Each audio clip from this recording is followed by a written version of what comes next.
Welcome to the Debt Matters Podcast. I'm Wayne Kelly. Today we're going to talk all about student debt. And joining me, I've got Marriott from Allen Marshall and Associates. Thank you very much for being here. My pleasure, Wayne. Thanks for having me. Always excited to talk about these topics and see what we can do to help people understand them better. And that's it. A lot of people don't, it's one of those things they don't pay attention to until they really need it. And then they don't know where to even start. So this is where you come in. Can we start off a little bit about your story and your journey? Yes, absolutely. My story is I just happened into this industry. I don't think anybody goes to school and says, I want to be a bankruptcy trustee. In fact, I didn't even know what that was and applied for a job in it for an insolvency receptionist. And I had to look up insolvency in the dictionary. And I thought that doesn't sound like very much fun. It sounded depressing and hard. But I applied for the job, got it, and basically loved what I was doing, worked my way up through the ranks. And now I'm sitting in the trustee position. And every day I get to help people navigate difficult financial situations and help them find solutions. And I still love it to this day after 30 years in the industry. It's funny you had this whole preconceived, this doesn't seem like fun, but yeah, there's a passion there because when people don't know where to turn and now the emotional toll that happens to people, you got to sometimes walk home saying, oh yeah, it was a great day today. Yeah, absolutely. And people say it must be really draining doing what you do. And it actually isn't because people come in, yes, with very difficult situations, very upset, very embarrassed. At the end of our conversation, they walk away with some guidance and some hope. And more often than not, what we hear is, I feel so much better leaving than I did when I walked through those doors. There is a whole emotional component to debt. We have a kind of a health crisis going on when it comes to mental health these days. Is significant debt playing into that for a lot of Canadians, do you think? Yeah, I would say so. And one of the things that I've noticed in general is that money, finances, it's the last taboo subject. We talk about politics now, we talk about sex now. We don't talk about money, debt, and finances. And so because people keep that bottled up, don't talk about it, there's a lot of shame around it, there's a lot of frustration, there's a lot of guilt. And because you're not talking about it and getting it out there looking for solutions, it's impacting your mental health. So when it comes to student debts, how big of a problem is this? What are the numbers? Yeah, I love me my numbers. I don't really. So I have the stats right here because I'm not much of a statistics girl, but I thought, you know what, let's just take a look at the stats in student loans. And there were a couple of things that stood out without going through a whole bunch of numbers. The size of it. So the total federal student aid dispersed $6.6 billion. We're not talking about a small number of government bills here. And the average loan balance at graduation, which surprised me, I thought this would be higher, is 15,000. So that kind of made me feel a little bit better because I thought that would be a lot more. The default rate, this would have been back to 2021 because its stats are dated, 7% 3-year default rate. So again, that doesn't seem like a big rate, but when you start looking at the numbers, it's a lot of people. And then when we bring that into the insolvency world, 1 in 6 insolvencies in Canada involve student loan debt. That's a big number, right? It's a big percentage of insolvencies. And 30% of student debt insolvencies are filed by individuals 18 to 30, which I don't think is really surprising. Again, you can see at that stage in your life, you're starting out, you're wanting to buy a home, build a family, and then you've got this other big debt burden that's attached to that. Just today, I saw a stat regarding rents I think maybe it was just in BC. Now, I'm not sure how far across the country it went, but the stat said that average rent was $2,400 for a 1 bedroom in Wow. BC. And you think about that 18 to 30-year-old trying to pay that, that's more than most people's one paycheck every 2 weeks. Absolutely. And it's not just the student debt that hits them, it's all these other things like that.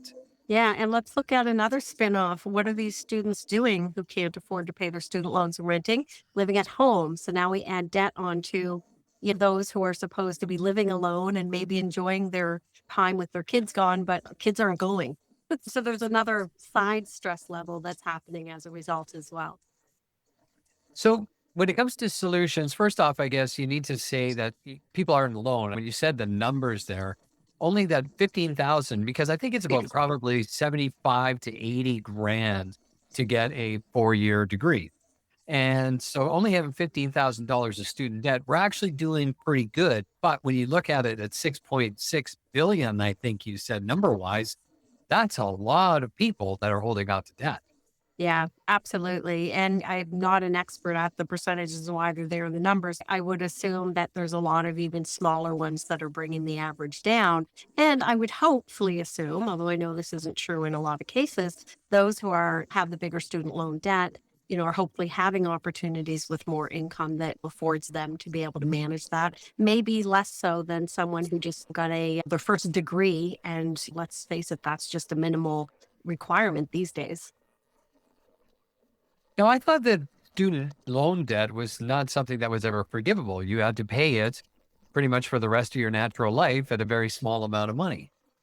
Yeah, so it is. It's always been a part of the Bankruptcy and Insolvency Act. I say always, as long as I can recall and reading some of the earlier versions, but it's changed a bit over the years. So I know when I started in the industry, you had to be out of school for 7 years in order to include your student loan debt. They changed that for a period of time to 10 years. And then they changed it back to 7. Obviously, there was an issue in there where the 10 years was too long. Somebody looked at that, considered, and they changed it back to the 7. So basically, if you are out of school, have not returned to school for more than 7 years, you can include it, which, really is fair and reasonable. It's giving students a reasonable time frame to see if they can make use of their education. And it's setting a time to say, if you haven't in this period of time, there's probably a likelihood that there's a reason that you haven't or won't be able to. Do you see it as just student loan debt that often causes people to go into bankruptcy or insolvency, or this is just another piece added on top of the other debts? It's another piece added on top, especially if it's in that qualifying 7-year period. I have had a number of what I'll say younger individuals, can I say that my age now, come in and it's primarily student loan debt, but they're within that 7 years. It's very new for them. And so they can't avail themselves to the Bankruptcy Act. So proposals or bankruptcies. So I would say for most, it's just a debt on top of a whole other pile of debt. And oftentimes that debt was incurred to also help them survive in school while they're getting their education. What options are available to somebody in that situation where the debt is starting to get out of control? What can they defer student loan payments? What are the options? Yeah, there's a pretty robust program that student loans has. We do certainly recommend that people explore that. If it is just student loan or is doing something with the student loan will appease the entire debt situation. And so repayment assistance program is the most common one, RAP. And basically the government, there's that and interest allowance. So basically they will look at your situation and they will either lower the payments if that's something that's required, or you can pay interest only payments, or you won't pay any payments for a period of time. So there's various levels depending on the situation a person's in and what makes the most sense for them. With the interest relief, you do have to apply every 6 months. So you have to show that you need that every 6 months. Whereas some of the other programs, they don't have that requirement. Is that something that you would be required to see an LIT about, or is that something that the individual can take care of on their own? That's something they would take care of on their own. So again, definitely if someone's in to see us and their student loan is less than 7 years, we always ask if they've taken advantage of any of student loans programs. If they haven't, we send them back there to have a conversation. In addition to just the general kind of blanket ones for everyone, there's also disability repayment plan assistance. So if you have a disability, and there's plans for very specific professions. So healthcare workers, for example, would be one. And I think teachers right now, so they do change their programs every once in a while.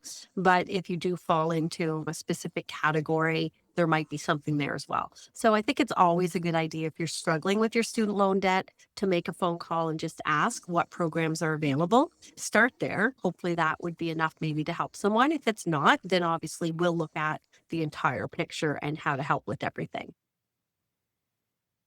If somebody is in a situation where it's already past the 7 years, is consumer proposal or bankruptcy an option to get rid of the student debt?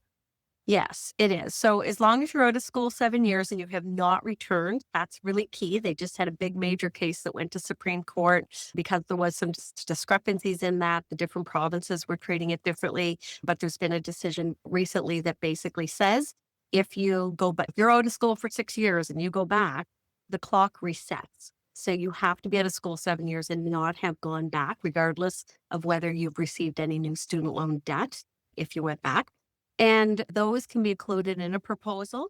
The creditors get to vote in a proposal. Student loans sometimes votes, often doesn't, but if enough of the other creditors vote for the offer, then they're bound by it.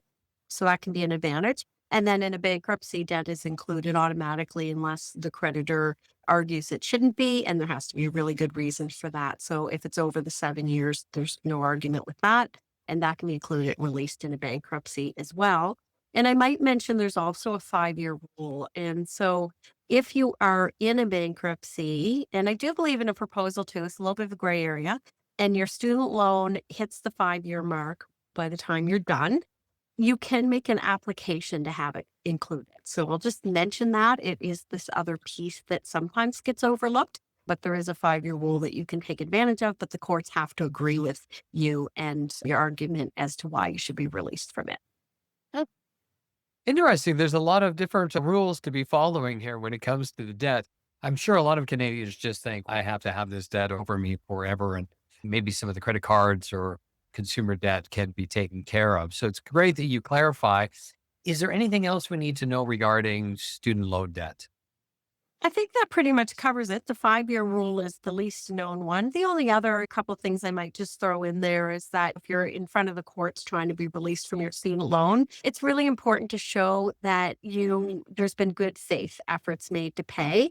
And so reaching out, seeing if you can use any of the repayment assistance programs, if you've tried to negotiate a payment with student loans, that looks good on an individual. So I think that's always such an important first step. Even if it's not successful, it can show good faith and that can work in your favor if you're trying to do an application at some point to be released from it for other reasons other than it's not for 7 years. Great. And if people want more information, they can contact you for a free consultation at wecanhelp.ca. And that free consultation really is free. Yes, it is. We are here to help and we will help you we will help review your options, the pros, the cons, and the costs. So you walk away informed and hopefully ready to make the decision that's best for you. And oftentimes that's enough. That's what people want is that they don't know what their options are and they just sit there stressing and worrying. So it's wonderful that you can be there to help out. Marianne, thank you very much for the time today. Thank you, Wayne. My pleasure.